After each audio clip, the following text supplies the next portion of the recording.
When a girl chooses a partner versus a man choose a partner बहुत अलग है. अगर लड़कियों को फिजिकल एट्रीब्यूट्स पे जज करा जाता है कि वो कैसी दिखती हैं, उनका वो फिजिकल पीक रहता है बिटवीन 18 to 25. 25-26 के बाद फिजिकल पीक कम होने लग जाता है. 30s में और भी कम होता है, 40s में तो एकदम ही कम होता है. लड़के जज होते हैं on their providing abilities. 20s में a man will not have as much value than in his 30s.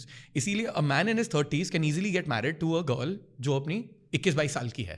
और ये बहुत देखा है हमने, क्योंकि लड़कियों को चाहिए वो स्टेबिलिटी और लड़कों को चाहिए यूथ, राइट? सो नाउ जब शादी होती है, the woman is giving up on her youth, on when she gets pregnant she is giving up on her body, और ये सारी चीज़ें. एंड इसीलिए women want to get married generally in her 20s. And 20s के बाद 30s में general stigma भी रहता है कि आप 30s में हो या आप 40s में हो, आप पार्टनर नहीं, आप सेटल डाउन नहीं हुए हो. उसके साथ साथ भी your egg start drawing up. उसके साथ साथ आप मदर भी नहीं बन सकते हो. So your youth is very closely tried to you being a mother is well, and motherhood become very important शादी करते समय. तो इसीलिए 20s में women getting married and men getting married in 30s and 40s ज़्यादा problem नहीं होता है. And so now, when a woman gets married in her 20s, and when she turns 30, she does not have the same thing, right? So, like, she does not have the same youthfulness and everything. So, अगर वो अपने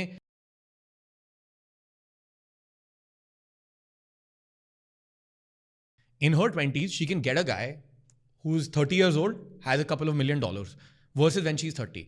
तो अगर वो 20 की as में अपने youth को गिव अप कर रही है और बाकी सारे लड़कों को मना कर रही है एक लड़के से शादी करने के लिए, तो वो उससे एक्सपेक्ट कर रही है that he will provide the financial stability and protector and everything, right?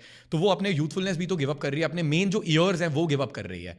सो इसीलिए जब आप शादी कर रहे हो, आप 5 साल 6 साल हो गए हैं, and then the guy suddenly be like, नहीं, आई तो want to be stay at home. No, but that wasn't the deal in the starting. उस टाइम पे this was the deal that you have to be this kind of a guy. और इसीलिए जब आप बहुत ही vulnerable हो जाते हो और बहुत ही रोने ही लग जाते हो रोज, आपका काम अच्छा नहीं चल रहा है, आप रो रहे हो, and you go into victim state, the woman will develop resentment and leave you. ये गलत नहीं है. This is just, I feel, क्योंकि why do I say this, मतलब होना तो नहीं चाहिए. There is no prenuptial agreement, है ना, कि आपको ये साइन करना ही है कि you have to be a provider throughout your life.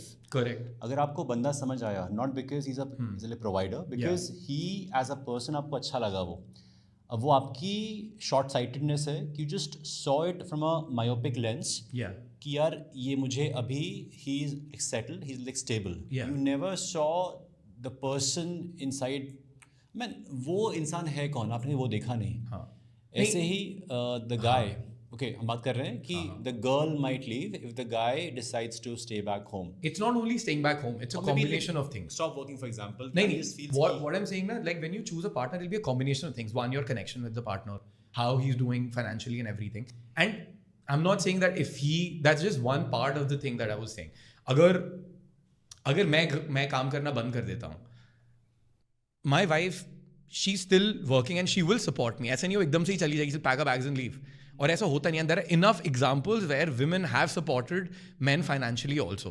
So that's just one isolated thing हम बात कर रहे हैं. बट उसके साथ साथ इट्स ऑल्सो द एनर्जी, कि अगर आप मैस्कुलिन एनर्जी से फेमिनिन एनर्जी में ट्रांसफर कर रहे हो, that would matter much more than just पैसा, बिकॉज आपके फाइनेंशियल रिजर्व्स भी तो हो सकते हैं, या फिर the girl can also support you. So the point is, if she's in her feminine and you're in your masculine, and aapne bola you'll be the leader and everything generally just like a masculine guy, but later on you turn out to be a feminine guy jisko kuch karna nahi hai.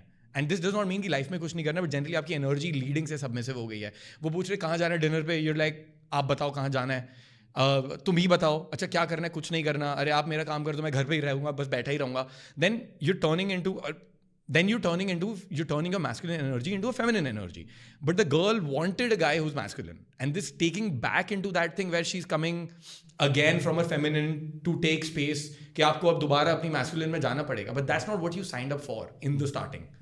तो वो changes थोड़े मुश्किल हो जाते हैं भाई. मुझे लगता है कि एक रिलेशनशिप में, अच्छा बताओ, जो आपकी अभी शादी हुई है, वही डेटिंग से पहले 3 years, ठीक है, तो डू यू फील कि उन 3 सालों में भी you became lot more aware as a person? और ऐसा होता है हर इंसान के साथ कि आज I get to know lot about myself, या फिर आई गेट टू नो कि दिवस पहले कैसा था 5 साल पहले कैसा था और आज कैसा है. And the energies would shift.